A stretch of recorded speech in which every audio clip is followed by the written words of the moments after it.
It's been almost 2.5 years that I did not change my menu prices. जब मैं beginner थी और मुझे बहुत ज़्यादा केक पे सही से काम करना नहीं आता था और मुझे प्रैक्टिस करनी होती थी, तो मैं केक ऑर्डर्स लेके प्रैक्टिस समझे वो मेरी इस तरह से होती थी और मैं बहुत ही कम अमाउंट पे केक बनाती थी। जब मैं इतनी स्टेबल हो गई कि मैं काम बेहतर करने लग गई और मुझे ये लगने लगा कि अब मैं अपनी मेहनत के पैसे चार्ज कर सकती हूँ और मैं क्लाइंट ज़्यादा ले सकती हूँ, और जब मैंने रील्स वगैरह डालना शुरू करी थी तो मुझे वैसे ही बहुत ज़्यादा क्यूरीज आती थी। और फिर मैंने जब फ्रीक्वेंट ऑर्डर्स लेना शुरू कर दिए तो उस वक्त मैंने अपने केक के चार्जेस बढ़ा दिए थे, और वो भी कोई बहुत ज़्यादा नहीं, 19-20 का डिफरेंस रख के। और वो दिन है आज का दिन है, अभी तक मैंने केक के प्राइस चेंज नहीं किए हैं।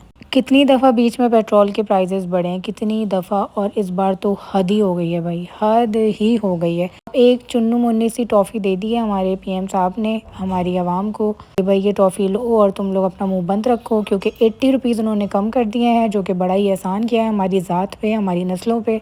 हम तो वैसे ही छोटी छोटी खुशियों में खुश हो जाते हैं, और आई एम श्योर बहुत सारी आवाम खुश हो गई कि जी वाह 80 रुपीज़ कम कर दिए। तो अगर आप टेक्निकली सोचें तो लास्ट टाइम भी 52 या 57 रुपीज़ इंक्रीज़ किए थे, और इस बार एकदम से जो इतने ज़्यादा पैसे बढ़ाए फिर 80 कम कर दिए, तो हिसाब वही बनाए 55-57 रुपीज़ दोबारा से वैसे ही बढ़े जैसे लास्ट टाइम बढ़े थे। और हम इस पे शुक्र कर लेंगे और शुक्र करके बैठ जाएंगे, फिर भी कुछ नहीं करेंगे। तो मेरी ये बात करने का मकसद ये है कि जब प्राइजेस इंक्रीज़ हो जाते हैं ना, तो मैंने आज तक कभी प्राइस अपनी चीज़ों के इंक्रीज़ नहीं किए हैं। और जब डीसी देने की बारी आती है तो लोग कहते हैं इतनी ज़्यादा डीसी, इवन दो बहुत सारे लोगों को तो यही नहीं पता होता कि करंट पेट्रोल का रेट क्या चल रहा है। तो इस चीज़ को समझा करें कि जब पेट्रोल के प्राइस बढ़ते हैं ना तो एक एक चीज़ बढ़ जाती है, और डिलीवरी चार्जेस तो उसमें ऑब्वियस है।